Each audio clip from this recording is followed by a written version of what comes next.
Hello friends. आज के session में डिस्कस करेंगे नर्सिंग डायग्नोसिस और मायोकार्डियल इन्फेक्शन के बारे में। आज के सेशन में मैं आप लोग को 5 डायग्नोसिस बताऊंगा मायोकार्डियल इन्फेक्शन की कि हमारे जो मायोकार्डियल इन्फेक्शन डिजीज़ होती है उसमें हमारा कौन कौन से हम मेनली 5 डायग्नोसिस बना सकते हैं। हमारी सबसे पहली डायग्नोसिस जो आती है वो होती है acute pain related to tissue ischemia as evidence by patient वर्बलाइजेशन।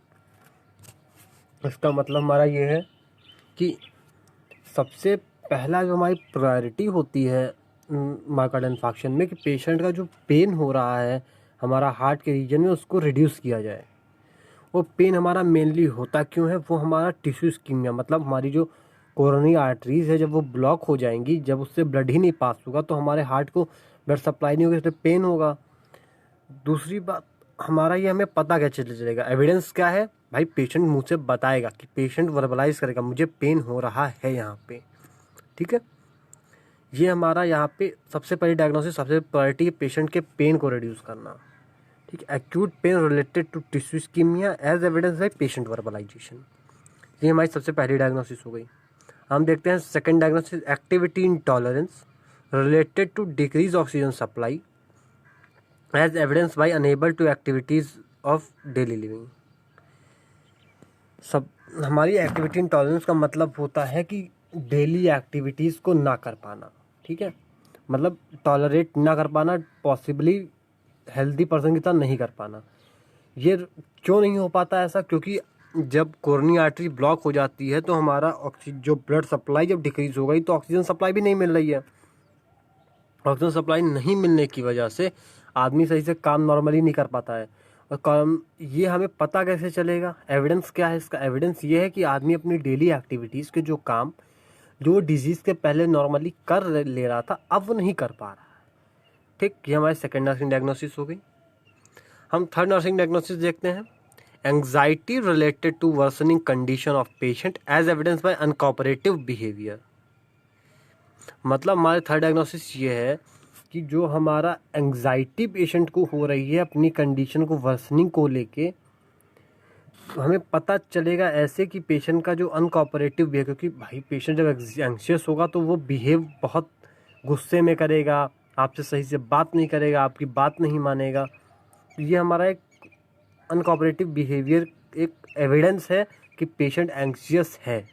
ठीक है, हमारी नेक्स्ट डायग्नोसिस आएगी fourth, risk of decrease cardiac output related to coronary artery occlusion. हमारा देखो जो कार्डियक आउटपुट होता है, कार्डियक आउटपुट हमारा जो होता है, कार्डियक आउटपुट का मतलब होता है हमारा वो अमाउंट ऑफ ब्लड जो हार्ट की लेफ्ट वेंट्रिकल से 1 मिनट में बाहर पंप हो रहा है। ठीक है, जो बाहर पंप हो रहा है उसे हम बोलते हैं कार्डियक आउटपुट।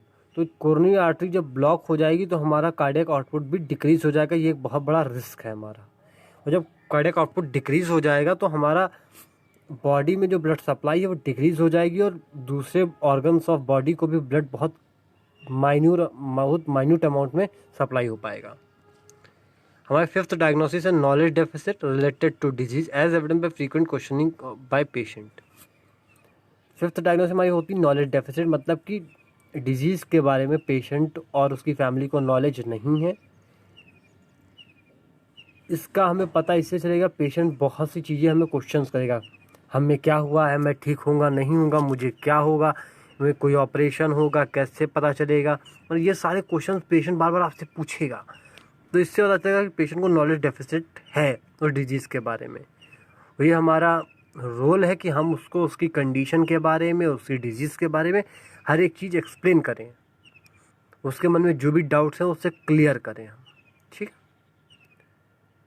उसको उसकी डिजीज़ के बारे में बताएं, उसके ट्रीटमेंट के बारे में बताएं, उसकी प्रोग्नोसिस के बारे में बताएं, ताकि उसकी जो एंग्जाइटी है वो भी कम हो सके। ये हमारी 5 डायग्नोसिस हमने देखी मायोकार्डियल इन्फेक्शन के बारे में। आज हम यहीं पे एंड करते हैं। Thank you.